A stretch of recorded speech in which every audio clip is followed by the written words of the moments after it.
नमस्ते। आप सबका वाइब्स ऑफ जोशना में स्वागत करती हूँ। आप सबके लिए अनोखा उपहार का और एक नया भाग लेकर आई हूँ शहर में। अगर आपको हमारा चैनल अच्छा लगता है तो सब्सक्राइब कीजिएगा और शेयर कीजिएगा। धन्यवाद। शहर में बकुल की जब नींद टूटी तब अंधेरा पूरी तरह फैल चुका था। बस में बैठे लगभग सभी यात्री ऊँघ रहे थे। अंधेरे को चीरती बस तेजी से चल रही थी। लगभग आधी रात को बस प्रतापगढ़ पहुंची। बकुल भी अपना थैला लेकर उतर गया। अब इस अनजान शहर में वह अकेला था।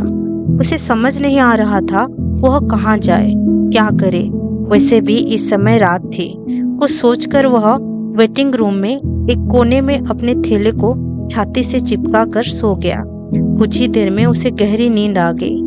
लोगों के कोलाहल से जब उसकी नींद टूटी तब सवेरा हो चुका था।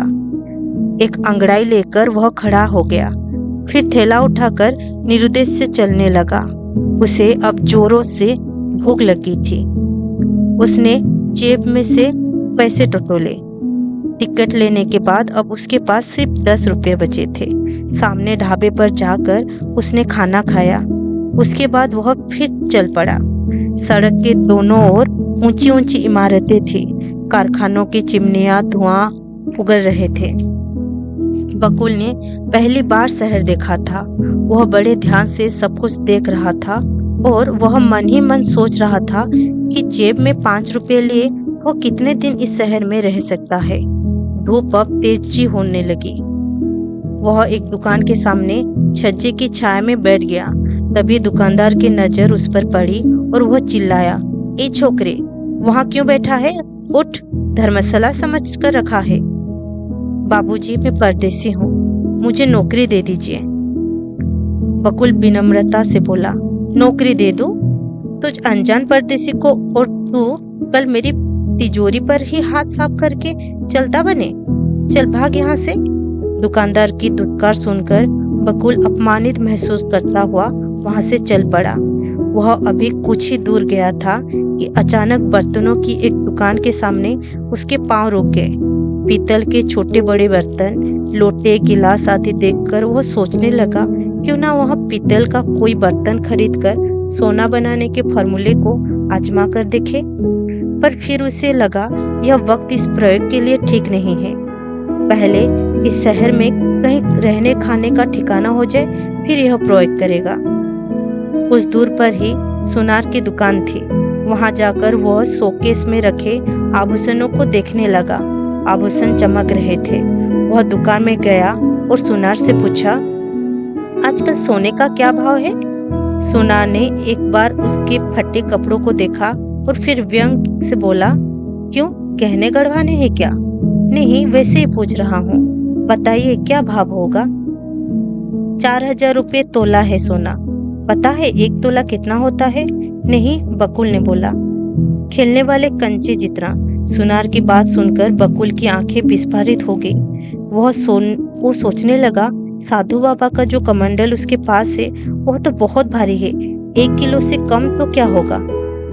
फिर तो वह कमंडल ही 60-70 हजार का होगा। कुछ सोचकर उसने थैले से कमंडल निकाला और सुनार से बोला, मेरे पास यह सोने का कमंडल है, जरा इसे तोल कर बताए कि इसका वजन कितना है। सुनार ने हैरानी से उसके हाथ में रखे कमंडल को देखा और अविश्वास भरे स्वर में बोला, ये सोने का है? हाँ, दिखाना जरा, सुनार बोला। बकुल ने कमंडल सुनार के हाथों में थमा दिया। कमंडल को अच्छी तरह उलट पुलट कर देखने के बाद सुनार विस्मित सा दिखता रहा और बोला, यह तो सचमुच सोने का है, खालिस सोने का। किसका है यह कमंडल? मेरे बाबा का। बकुल ने सुनार से कमंडल लेकर थैले में डाल दिया। सुनार की लालची नजरें अब भी बकुल के थैले पर ही लगी थी। वह मन ही मन हिसाब लगा रहा था कि यह कमंडल खालिस सोने का है, रत्ती भर भी खोट नहीं है। इसे यह 3000 रुपया तोले के हिसाब से भी खरीदे तो उसे हजारों रुपये का फायदा होगा।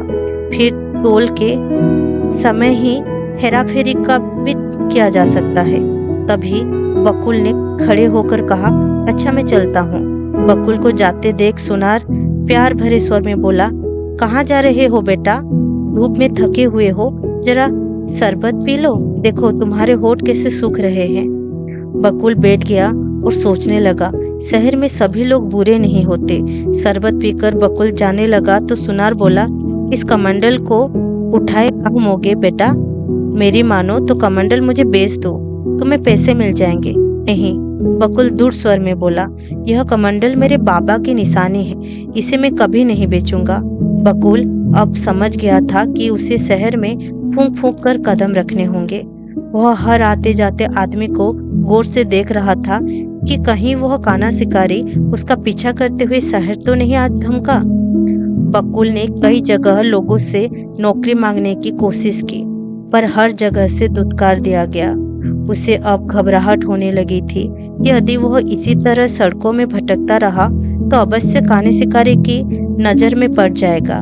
उसने गलती की जो सुनार को कमंडल दिखा दिया, कहीं वह कमंडल चुराने की कोशिश न करे।